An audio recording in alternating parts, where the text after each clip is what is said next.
ওম শ্রীমদ্ভগবদ গীতামালা মন্ত্রস্য শ্রী ভগবান বেদব্যাস ঋষি অনুষ্ঠপছন্দ শ্রীকৃষ্ণ পরমাত্মা দেবতায় সচ্চানন সচতুয়াম অগ্নবদম চ বা সুচেতি বীজম সর্বধর্মান পরিত্যাজ্য মামেকম শরণম ব্রজ ইতি শক্তি অহম ত্বাম সর্ব পাপেভ্য মোক্ষয়িষ্যামি মা শুচোঃ ইতি কিলোকম।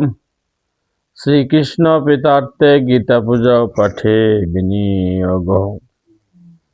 মুকম করতি বাচলম পঙ্গুম লঙ্ঘয়িতে গিরিম ইয়ৎকৃপা তমহম বন্দে পরমানন্দ মাধবম। হে কৃষ্ণ করুণা সিন্ধু দীনবন্ধু জগৎপতে গোপেশ গোপিকা কান্ত রাধাকান্ত নমস্তুতে। অখণ্ড মণ্ডলাকারম ব্যাপ্তম যেন চরাচরম তৎপদম দর্শিতম যেন তস্মে শ্রী গুরুবে নমো নমো। অজ্ঞানতিমিরাম দর্শ জ্ঞানাঞ্জন শলাকয়া চক্ষুরুন্মীলিতম যেন তস্মে শ্রী গুরুবে নমো নমো। ওম সর্বে ভবন্তু সুখিনো সন্তু সর্বে সন্তু নিরাময়া সর্বে ভদ্রাণি পশ্যন্তু মা কস্যচিৎ দুঃখ ভাগো ভবেৎ। জগতের সকলেই সুখী হোক, জগতের সকলেই মঙ্গল লাভ করুক, জগতের সকলেই শান্তি লাভ করুক, কেউ যেন দুঃখ ভোগ না করে। জয় শ্রী গীতা, জয় শ্রী গীতা, জয় শ্রী গীতা। আজকের এই অগ্রহায়ণ মাসে গীতা জয়ন্তী উপলক্ষে পরমেশ্বর ভগবান শ্রীকৃষ্ণকে জানাই সশ্রদ্ধ প্রণাম। আমরা অগ্রহায়ণ মাসে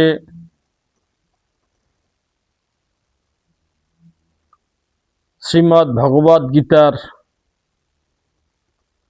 গীতা জয়ন্তী উপলক্ষে সাধু গুরু বৈষ্ণব যোগী তপস্বী মুনি ঋষি সকলের প্রতি রইল শ্রদ্ধা ও অভিনন্দন ও গীতাময় শুভেচ্ছা।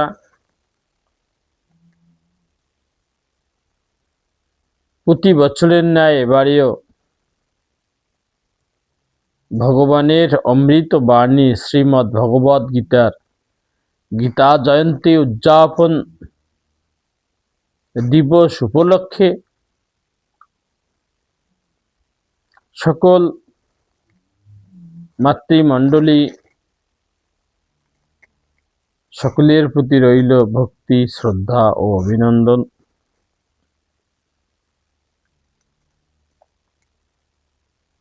ভগবান পরমেশ্বর তার প্রিয় সখা অর্জুনকে এই গীতার জ্ঞান দিয়ে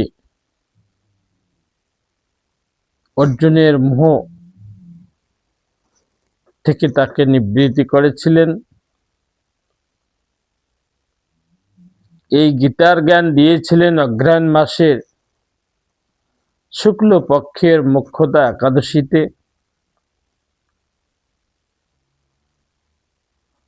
এই জ্ঞান কোনো সাধারণ জ্ঞান নয়, এই জ্ঞান ব্রহ্মজ্ঞান। এই জ্ঞানের মাধ্যমে জীব জগতের সমস্ত পাপ তাপ থেকে মুক্ত হতে পারে এবং ভগবান অর্জুনকে মোহ পরবশ অর্জুনকে এই জ্ঞান দিয়েছিলেন এবং এই জ্ঞানের মাধ্যমে অর্জুনের আধ্যাত্মিক, আদিভৌতিক, আদিদৈবিক জ্ঞানের বিকাশ ঘটেছিল। গীতার জ্ঞান, দার্শনিক জ্ঞান, এই জ্ঞান মানব জাতিকে আসক্তি থেকে মুক্ত করে। এই জ্ঞান অজ্ঞানতা দূর করে। এই জ্ঞান সমস্ত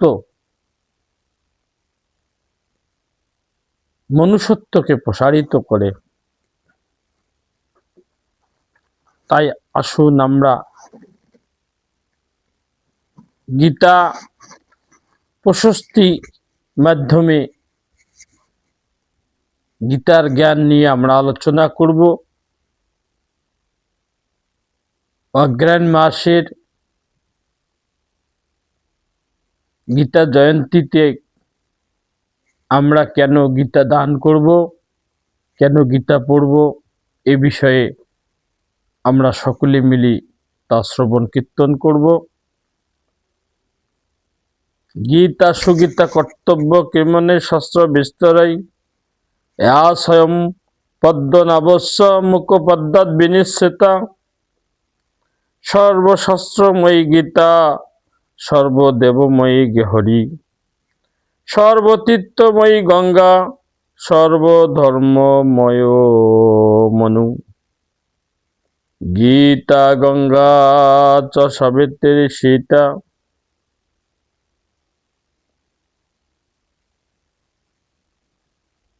গোবিন্দ ইতি স্থিতে চতুর্গকার সমন্বয়ক্তে পুনর্জন্ম ন বিদ্যতে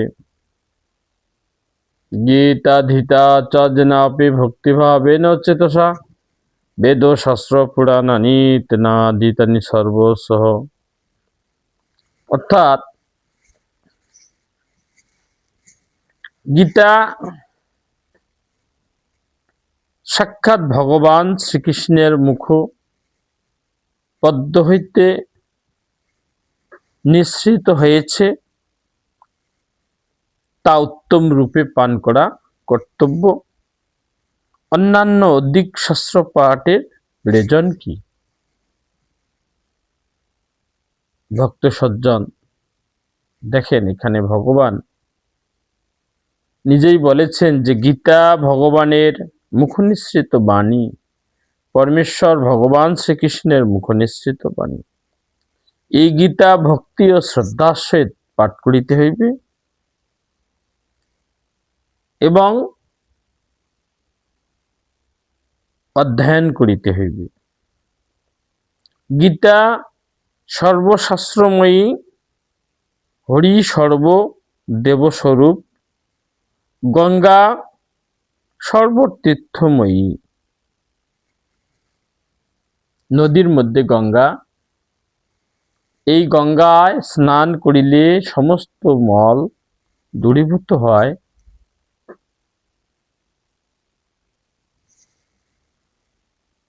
এবং মনু সর্বধর্মময়। মনু হচ্ছে মানব জাতির পিতা, সকল ধর্মের সারাতিসার। গীতা, গঙ্গা, গায়ত্রী ও গোবিন্দ, এই চারটি যার হৃদয়ে অবস্থিত হন তার আর পুনর্জন্ম হয় না। গীতা হচ্ছে ভগবানের গান, মুখনিসৃত গান। গীত থেকে গীতা শব্দের উৎপত্তি হয়েছে। গঙ্গা হচ্ছে শ্রেষ্ঠ, নদীর মধ্যে শ্রেষ্ঠ, আর গোবিন্দ হচ্ছে পরমেশ্বর ভগবান, যিনি গো পালন করেছিলেন মা যশোদা নন্দালয়ে, তিনি গোবিন্দ। এই চারটি যার মধ্যে আছেন তার আর পুনর্জন্ম হয় না। ভক্তিপূর্ণ চিত্তে গীতাপাঠ যিনি করেন তিনি সমস্ত বেদের সারাতিসার পাঠ করিয়া থাকেন। ভগবান সে কথা বলছেন যে দেবকী নন্দন কৃষ্ণ গীতা পাঠ নতস্যতি যথা না বেদদানেন যজ্ঞতীর্থ ব্রতাদিবিহ, অর্থাৎ দেবকী নন্দ যশোদা পুত্র শ্রীকৃষ্ণ পরমেশ্বর তখনই খুশি হন যখন তার মুখনিসৃত বাণী কোনো ভক্ত ভক্তি ও শ্রদ্ধা সহকারে পাঠ করেন।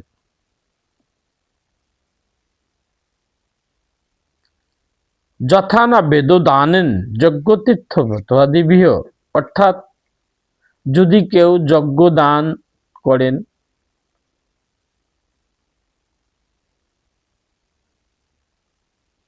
তারপরেও তিনি যতটা খুশি হন না গীতা পাঠে, তিনি তার চেয়ে বেশি খুশি হন।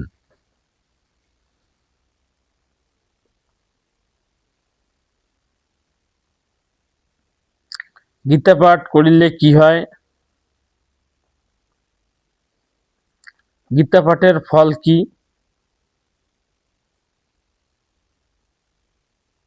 অঘ্রাণ মাসে কেন আমাদেরকে গীতা পাঠ করিতে হয়? মাসের মধ্যে অগ্রহায়ণ কেন? মাসানাম মার্গ শিষ্য অহম, অর্থাৎ মাস সময়ের মধ্যে অগ্রহায়ণই শ্রেষ্ঠ বা শিষ্য।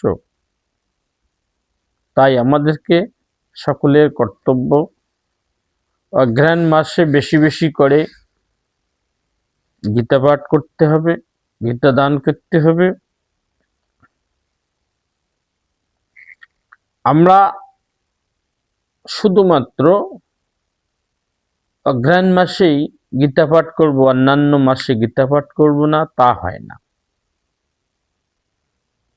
আমরা 365 দিনে এক বছর, এই এক বছরে আমরা প্রতিদিন অন্তত 2টি করে শ্লোক পাঠ করব এবং তা ব্যাখ্যা করব। গীতা পাঠ করিলে কি হয় সে সম্পর্কে ভগবান পরমেশ্বর বলেছেন যে যদি কেউ গীতা পাঠ করে তাহলে মহাপাপাতি পাপানি গীতাধ্যায়ী করতি চেত ন কিঞ্চিত স্পর্শতে তস্য নলিনী দল মঞ্চ সাহা, অর্থাৎ মহাপাপ বা অতি পাপ করিলেও নলিনী দলগত জলের ন্যায় সেই পাপ গীতাধ্যায়ী ব্যক্তিকে স্পর্শ করিতে পারে না। দেখেন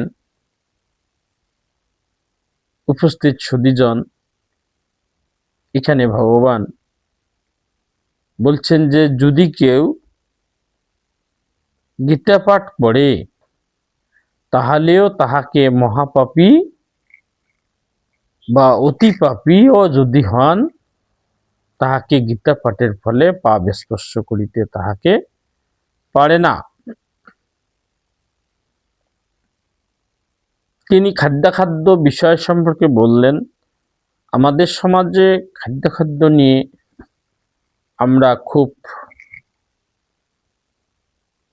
প্রকট, আমরা খাদ্য নিয়ে আমরা বেদান্ত থেকে শুরু করে সমস্ত শাস্ত্র নিয়ে আমরা তর্ক বিতর্কে আমরা পৌঁছে যাই এবং কলহ দ্বন্দ্ব বিবাদ করার চেষ্টা করি।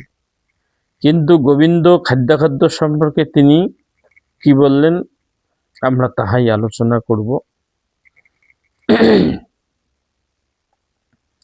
অনাচারোদ্ভূত পাপম অবাচ্যতি কৃতম চ যৎ অভক্ষ ভক্ষণম দোষম স্পর্শম যৎ তথা।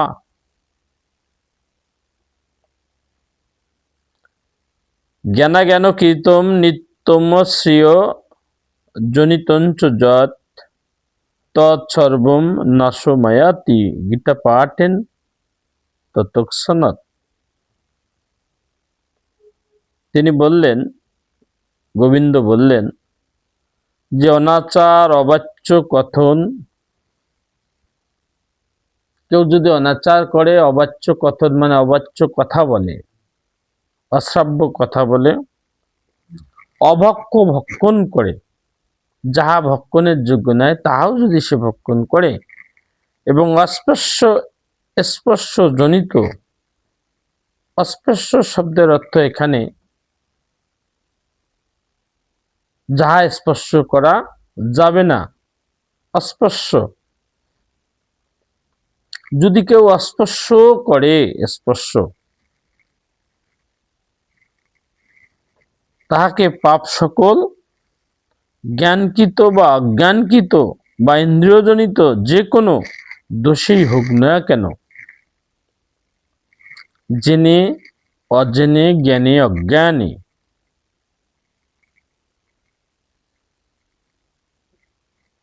সকল দোষই যদি করে থাকেন, আর সেই ব্যক্তি যদি পরম শ্রদ্ধা ও ভক্তি সহকারে গীতা পাঠ করেন, তাহলে গীতা পাঠের ফলেই তাহার সমস্ত বিনষ্ট হইয়া যায়।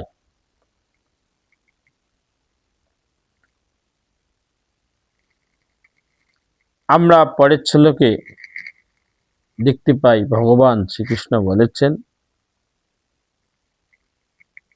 সর্বত্র প্রতিভঞ্চ প্রতিগৃহ চ সর্বস গীতাপাঠম প্রকুবানো ন লিপ্যতে কদাচন। অর্থাৎ সকলের অন্ন ভোজন এবং সর্বত্র প্রতিগ্রহ করিলেও গীতা পাঠকারীকে তজ্জনিত পাপ স্পর্শ করে না। গীতা পাঠের এমনই একটা সুফল, গীতা পাঠ এমনই একটা মঙ্গল। এই গীতা পাঠের ফলে তিনি বলছেন, পরমেশ্বর ভগবান বললেন যে অভক্ষ ভক্ষণ করিলেও, জ্ঞানী অজ্ঞানী পাপ করিলেও গীতা পাঠের ফলে সমস্ত পাপ থেকে সে মুক্ত হইয়া যায়। এবং যেখানে সেখানে যদি সে ভক্ষণও করে, তারপরেও যদি সে গীতা পাঠ করে, তাহলে তাহাকে পাপ স্পর্শ করিতে পারে না। যাহার অন্তঃকরণ সদা সর্বদা গীতায় অনুরক্ত থাকে,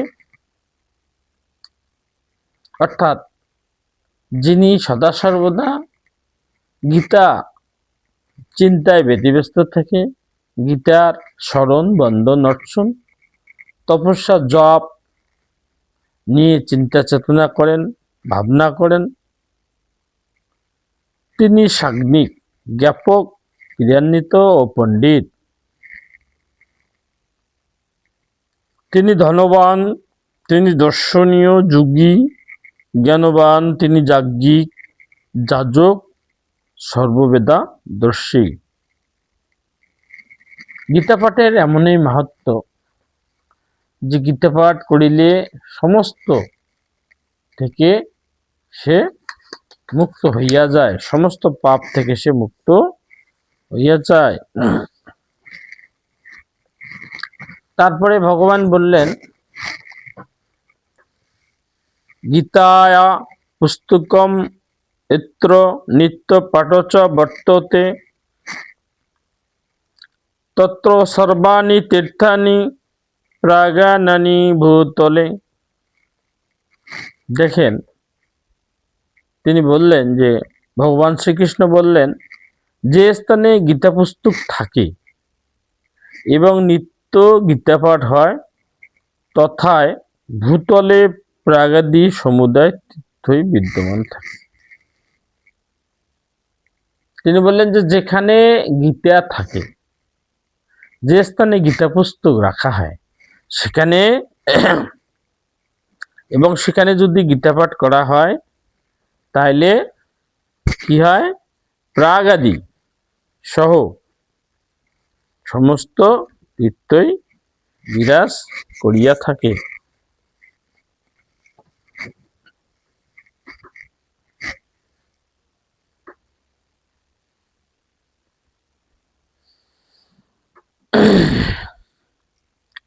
যে স্থানে গীতাশাস্ত্রের বিচার অধ্যয়ন বা অধ্যাপনা হয় সেখানে পরমেশ্বর ভগবান শ্রীকৃষ্ণ শ্রী রাধিকা সহ আনন্দে বিরাজ করে। জয় শ্রীকৃষ্ণ, জয় শ্রী গীতা। আমরা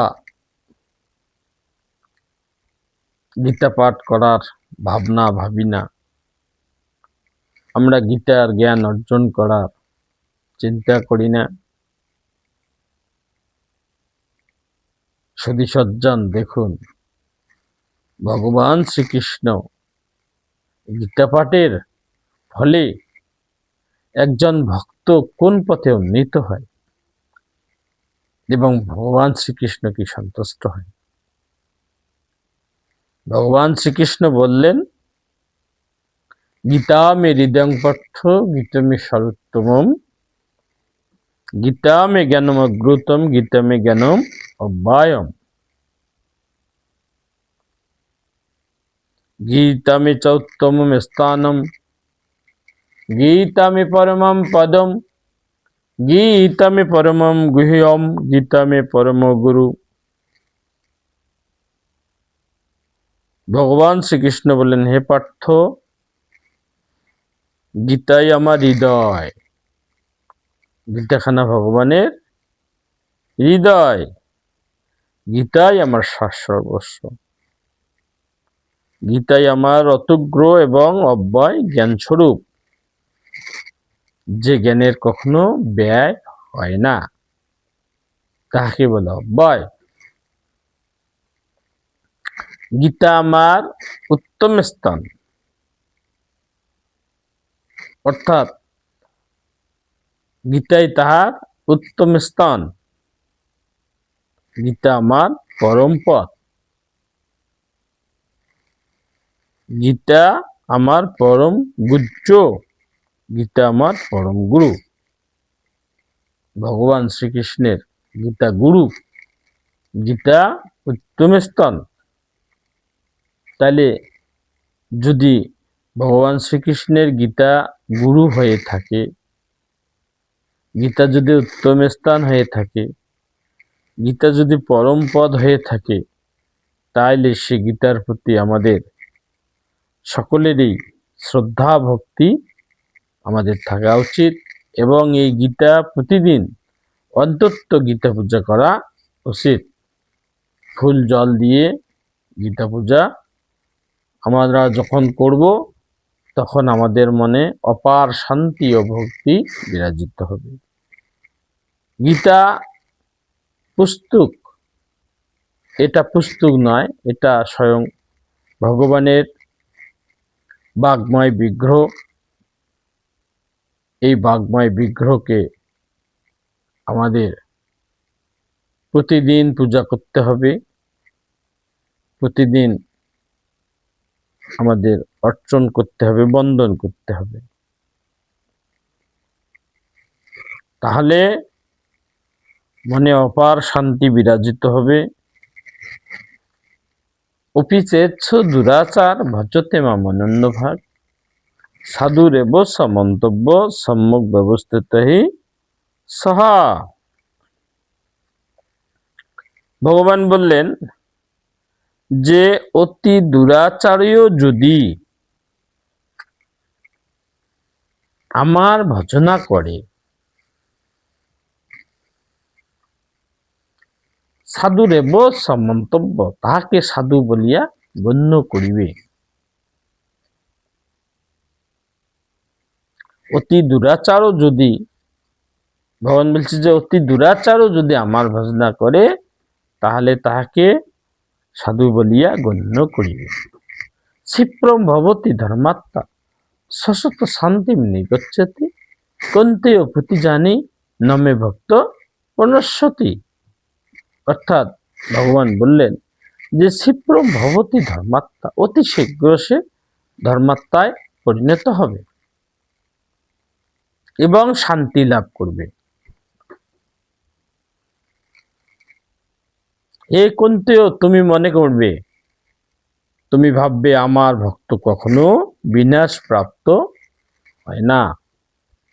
যে আমার ভক্ত, যে আমার গীতাজ্ঞানী, যে আমার গীতা পূজা করে, যে আমার গীতা অর্চন করে, বন্ধন করে, সে ব্রহ্মজ্ঞানী, সে পণ্ডিত, সে ভক্ত, অচিরেই শান্তি লাভ করিবে।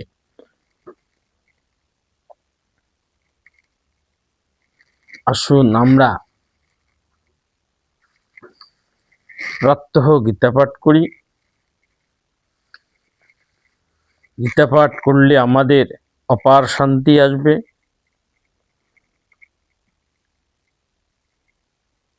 গীতার্থমপি পাঠম বা শৃণুয়াৎ অন্তকালত মহাপাতক ইয়ক্তয়পি মুক্তিভাগী ভবেৎ জন।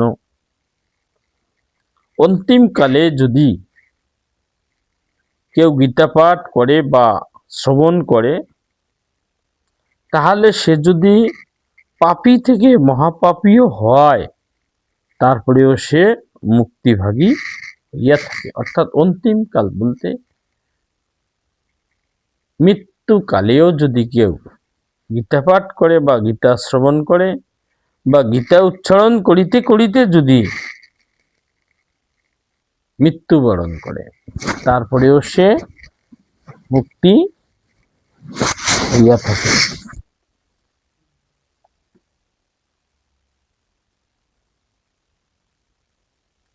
যদি কেউ পিতৃলোকের উদ্দেশ্যে শ্রাদ্ধে গীতা পাঠ করেন, তাহার পিতৃগণ নরকস্থ থাকিলেও সন্তুষ্ট হইয়া স্বর্গে গমন করেন। দেখেন, এখানে ভগবান শুধু আপনার মঙ্গলের কথা বলেনি, আপনার পূর্বপুরুষ যারা এই মর্ত্য লোক থেকে পরলোকে ধাবিত হয়েছে, তাদের সন্তুষ্টির কথা, তাদের উদ্ধারের কথাও তিনি এখানে বলেছেন। যে যদি কেউ পিতৃপুরুষের উদ্দেশ্যে গীতা পাঠ করে, তাহলে সেই পিতৃপুরুষরা যদি নরকে থাকে, গীতা পাঠের প্রভাবে, গীতা পাঠের ফলে তারা সন্তুষ্ট হইয়া স্বর্গে গমন করিয়া থাকেন। শুধু তাই নয়, গীতা পাঠে সন্তুষ্ট পিতৃগণ শ্রাদ্ধে তৃপ্তি লাভ করিয়া পিতৃলোকে গমন করেন এবং পুত্রকে আশীর্বাদ করিয়া থাকেন। এর জন্য আমাদের বৈদিক শাস্ত্র মতে দশকর্ম অন্ত্যেষ্টি ক্রিয়ার পর শ্রাদ্ধাদি, এটা আমাদের পুত্র হিসেবে কর্তব্য। আমাদের পিতৃমাতৃর উদ্দেশ্যে এই কর্তব্য আমাদের করা উচিত। এবং আমরা শ্রাদ্ধ অনুষ্ঠানে অবশ্যই পুরোহিত তথা আমরা নিজেই যেন গীতা পাঠ করিয়া থাকি।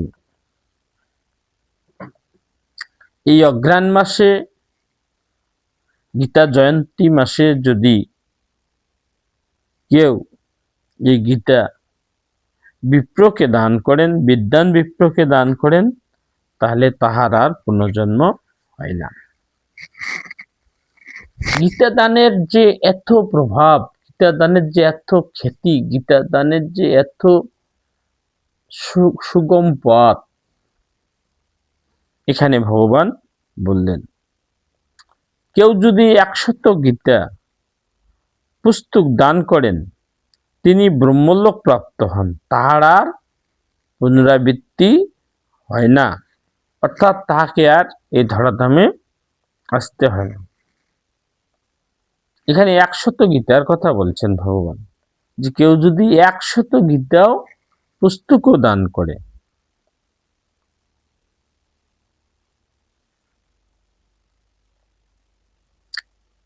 কেউ যদি শ্রবণ কীর্তন করেন এবং গীতা দান করেন, তাহলে সেই দাতা বিষ্ণুলোক প্রাপ্ত হইয়া থাকেন।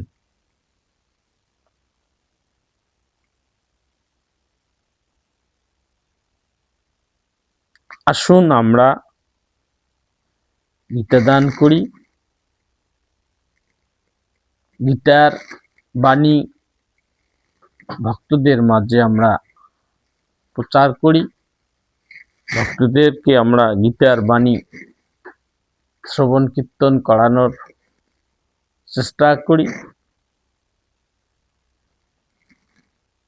একটা কথা মনে রাখতে হবে যে যদি কেউ এই গীতার নিন্দা করে, এই গীতা নিন্দার ফলে তার যে অধোগতি, সে অধোগতির কথা ভগবান বলছেন যে অহংকারের মুরাত্তা গীতার্থ নয়ব মন্যতে কুম্ভী পাখিষু পচ্চদ যাবৎ কল্পক্ষয় ভবে। অর্থাৎ যে মূঢ় ব্যক্তি অহংকার করিয়া এই পরমেশ্বর ভগবানের মুখনিসৃত বাণী গীতার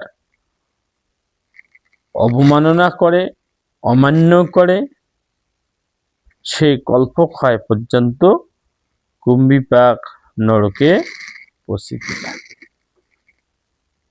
সাবধান, গীতা নিন্দা থেকে আমরা বিরত থাকব।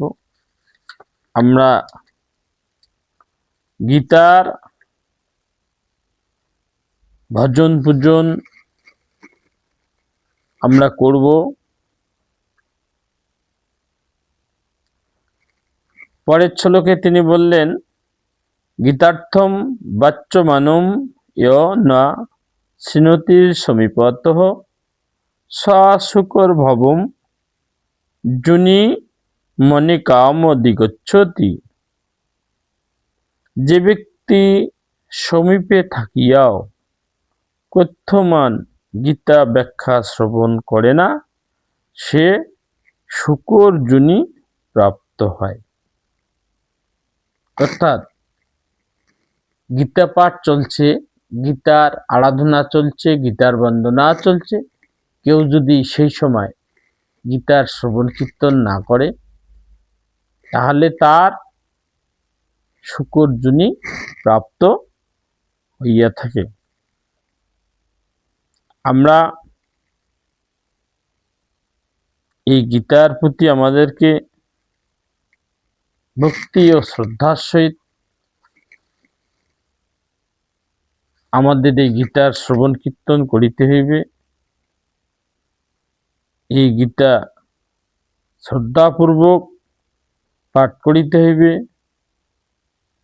তাহলেই আমাদের পরম গতি প্রাপ্ত হওয়া যাবে। আসুন আমরা অগ্রহায়ণ মাসের গীতা জয়ন্তী তিথিতে আমরা নিজেই গীতা পাঠ করি, গীতা শ্রবণ কীর্তন করি এবং সকলকে গীতা পাঠের জন্য আমরা আহ্বান করি। আমরা নিজেও গীতা কীর্তন করি, সকল সাধুগুরু বৈষ্ণবের মুখে আমরা গীতার তথ্য জানার চেষ্টা করি এবং নিজেও আমরা সেই গীতার অমৃতবাণী সকলের মাঝে কীর্তন করার প্রয়াস করি। গঙ্গা গীতা চ সাবিত্রী সীতা সত্যা পতিব্রতা ব্রহ্মাবলী ব্রহ্মবিদ্যা ত্রিসন্ধ্যা মুক্তি গেহিনী অর্ধমাত্রা চিদানন্দা ভবজ্ঞিনী ভ্রান্তি নাশিনী বেদোত্রয়ী পরানন্দা তথাত্ম জ্ঞানমঞ্জরি ইতি এতানি জপি নিত্যম নরনিচ্চল মানুষ জ্ঞান সিদ্ধিম লভি নিত্যম তদন্তে পরমম পদম। ওম শান্তি ওম শান্তি, ওম শান্তি। জয় শ্রীকৃষ্ণ, জয় শ্রী গীতা। গীতার আলো ঘরে ঘরে জালো, ঘরে ঘরে জালো গীতার আলো। সকলকে গীতাময় শুভেচ্ছা ও অভিনন্দন।